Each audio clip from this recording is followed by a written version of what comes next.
नमस्कार, सुस्वागतम, शुभम भवतु. थोडक्यात आणि महत्त्वाचेमध्ये आपल्या सगळ्यांचे स्वागत.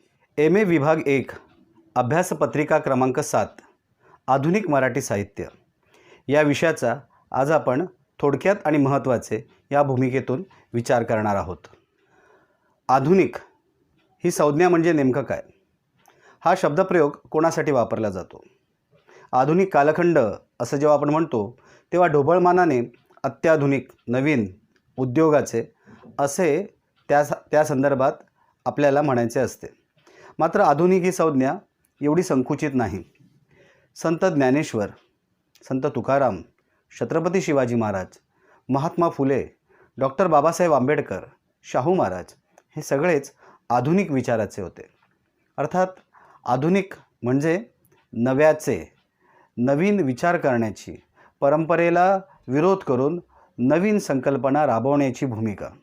त्यामुळे आधुनिक ही संज्ञा जी आपण नेहमी वापरतो तशी आपल्या अभ्यासक्रमात आपल्याला वापरून चालणार नाही. आधुनिकीकरण ही संज्ञा पाश्चात्य आहे. कारण पाश्चात्य देशामध्ये आधुनिक ही जी मांडणी तयार करण्यात आली ती उद्योगाशी संबंधित होती.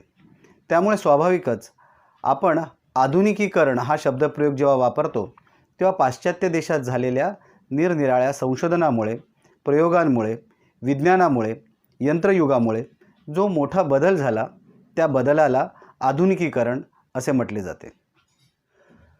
पुरोगामी आणि सनातनी हा एक पेच आहे.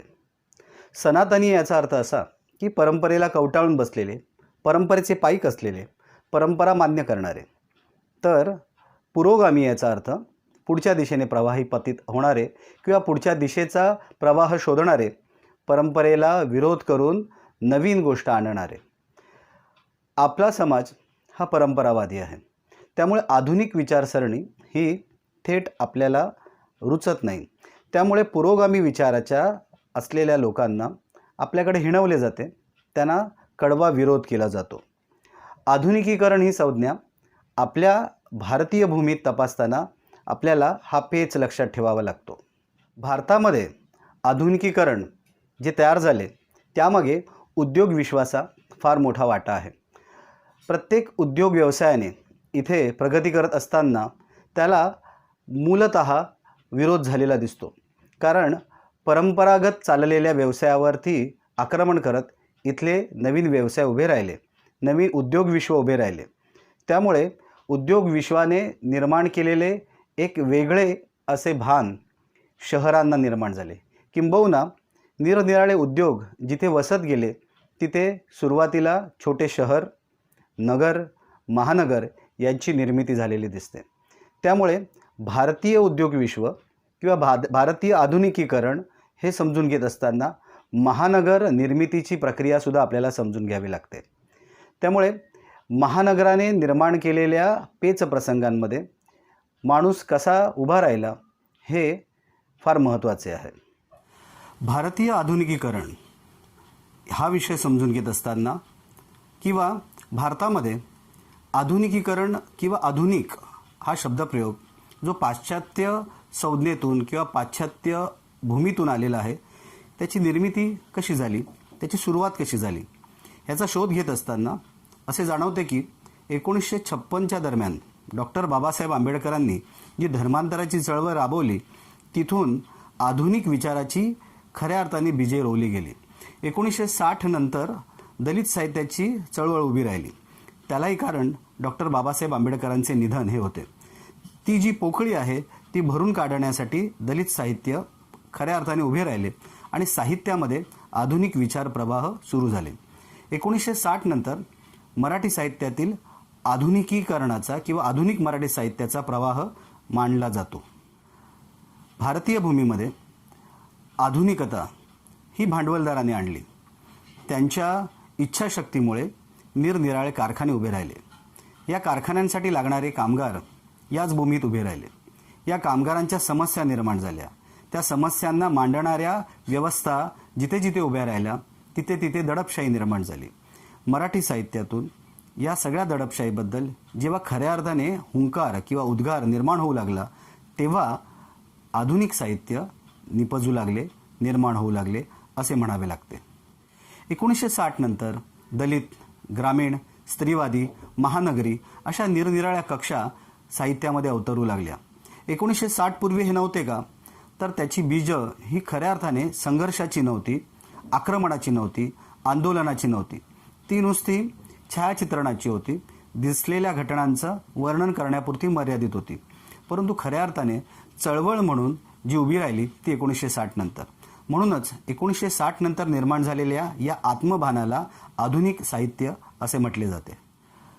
अभ्यासपत्रिका क्रमांक 7 मध्ये आधुनिक मराठी साहित्यामध्ये आपल्याला 5 साहित्यकृतींचा अभ्यास करायचा आहे. या साहित्यकृती ह्या कालखंडाचे नेतृत्व कसे करतात हे आपल्याला समजून घ्यायचे आहे. दिलीप पुरुषोत्तम चित्रे यांच्या कवितेमध्ये आपल्याला वासना, विकार, वात्सल्य, शहरीकरण, आत्मभान, मानवाने नातेसंबंधामध्ये निर्माण केलेले आधुनिक कालखंडातून निर्माण झालेले पेच, आत्मीयता या सगळ्या गोष्टी दिसून येतात. विशेषतः त्यांच्या कवितांमध्ये आपल्याला स्त्री पुरुष नातेसंबंधातील वासना याबद्दल थेट शब्दप्रयोग केलेले दिसतात. ही आधुनिक काळाची गरज आहे किंवा हे आधुनिक काळाचे धारिष्ट्य आहे, धैर्य आहे. कारण यापूर्वी अशा पद्धतीने किंवा अशा प्रकारे साहित्यामध्ये स्त्री पुरुष नातेसंबंधाबद्दल भाष्य करण्याचा प्रघात नव्हता. दिलीप पुरुषोत्तम चित्रे हे एका पद्धतीने हे आधुनिक कालखंडाचे विशेषतः स्त्री पुरुष नातेसंबंधातील वासना, विकारांच्या, जाणीवांच्या, भावनांचे चळवळीच्या रूपात काव्यलेखन करताना दिसतात. त्यामुळे यांच्या कविता ह्या आपल्याला आधुनिक कविता म्हणून समजून घ्याव्या लागतात. जयवंत दळवी यांचे सूर्यास्त नाटक हे राजकीय पटावर घडणाऱ्या क्लेशाचे, कपटाचे, कारस्थानाचे वर्णन करणारे आहे. सर्वसामान्य साधा माणूस राजकारणामध्ये टिकू शकत नाही, कारण त्याला ज्या पद्धतीने कटकारस्थानांना सामोरे जावे लागते किंवा करावे लागते हे सगळे त्याच्या पचनी पडणारे नसते. सूर्यास्त कादंबरीतला नायकसुद्धा असाच आहे. जयवंत दळवी सूर्यास्त नाटकाच्या रूपाने आधुनिक कालखंडामध्ये निर्माण झालेला राजकीय पटावरचा पेच व्यक्त करतात. देवासी जीवे मारिले ही लक्ष्मण लोंढे आणि चिंतामणी देशमुख यांची कादंबरी. विज्ञान क्षेत्र हे साहित्याशी निगडीत हे आधुनिक कालखंडातच झाले. त्यामुळे या कादंबरीला विज्ञान कादंबरी म्हणताना थोडासा आपल्याला अभ्यासपूर्ण विचार करावा लागतो. कारण वैज्ञानिक कक्षा, वैज्ञानिक समीक्षा किंवा वैज्ञानिक असलेल्या काही संज्ञा हे या निमित्ताने आपल्याला अभ्यासाला मिळतात. परंतु ही कादंबरी ही विज्ञान कादंबरी म्हणत असताना सामाजिक भानही मांडताना दिसते की एखादा वैज्ञानिक हा मूळचा हा सर्वसामान्य परंपरावादी असतो. त्याच्या मते सूर्य, चंद्र, तारे यांविषयी पाहण्याची त्याची एक भूमिका असते. विशेषतः सूर्याला आपण देव म्हणतो. चंद्र पाहून आपल्याकडे संकष्टीचा उपवास सोडला जातो. त्यामुळे चंद्र, सूर्य हे परंपरावाद्यांच्या लेखी हे दैवत स्वरूपाचं असतात. पण जेव्हा वैज्ञानिक किंवा शास्त्रज्ञ ह्या सूर्याकडे किंवा या चंद्राकडे वेगळ्या भूमिकेतून पाहतात, शास्त्रीय भूमिकेतून पाहतात, त्यावेळेस मुळातच आपल्या परंपरेवर आक्रमण झालेले असते. अशी आत्मभान असलेली एक व्यक्ती, त्याच्या अंतर्मनामध्ये चाललेला क्लेश, वैज्ञानिक तडजोडी, चंद्रावरती जात असताना किंवा उपग्रह सोडत असताना कराव्या लागणाऱ्या तडजोडी किंवा समस्या यांबद्दल ही कादंबरी वर्णन करताना दिसते.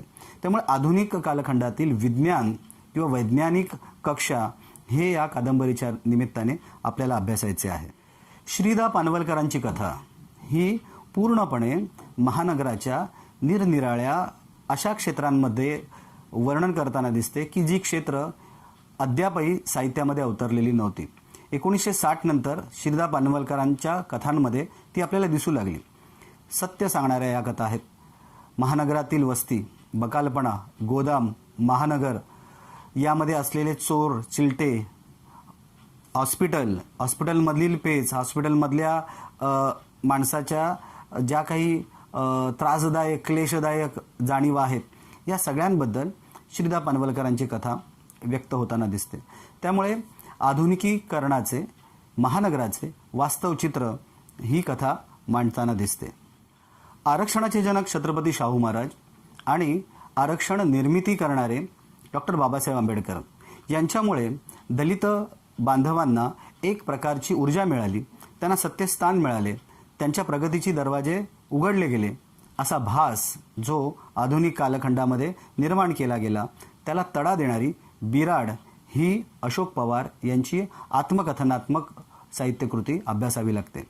बिराड या साहित्यकृतीमध्ये बेलदार जमातीतील असलेल्या अंधश्रद्धा, रूढी, आधुनिक काळातही त्यांच्या जात पंचायती यामध्ये देण्यात येणारे निवाडे, त्यामुळे अशोक पवार आधुनिक कालखंडातही किती दयनीय अवस्था जगत आहेत. त्यांना त्यांच्या जाती जमातीतून पळ काढावा लागतो आहे, त्यांच्यावरती निरनिराळी आक्रमणं होत आहेत. हा आधुनिक काल, दलितांच्या अवस्था, दलितांना न मिळणाऱ्या व्यवस्था किंवा त्यांचे न्याय या सगळ्याबद्दल भाष्य करते.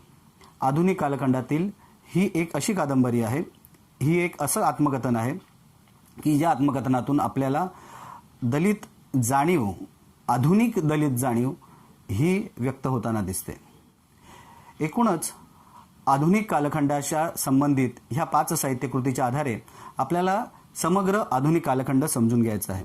आणि हा समजून घेत असताना, विशेषतः आजच्या परीक्षा पद्धतीला सामोरे जात असताना, आपल्याला या साहित्यकृतीतील किंबहुना विद्यापीठाने दिलेल्या अभ्यासक्रमाच्या पुस्तिकेतील किंवा नोट्समधील MCQ म्हणजे बहुपर्यायी प्रश्नांचा विचार आपल्याला करावा लागतो. या दृष्टीने ह्या नोट्सचे आणि यांच्या साहित्यकृतीचे आपल्याला वाचन करावे लागते आणि त्या आधारे बहुपर्यायी प्रश्न कसे निर्माण करता येतील त्याची उत्तरं आपल्याला तयार करावी लागतात.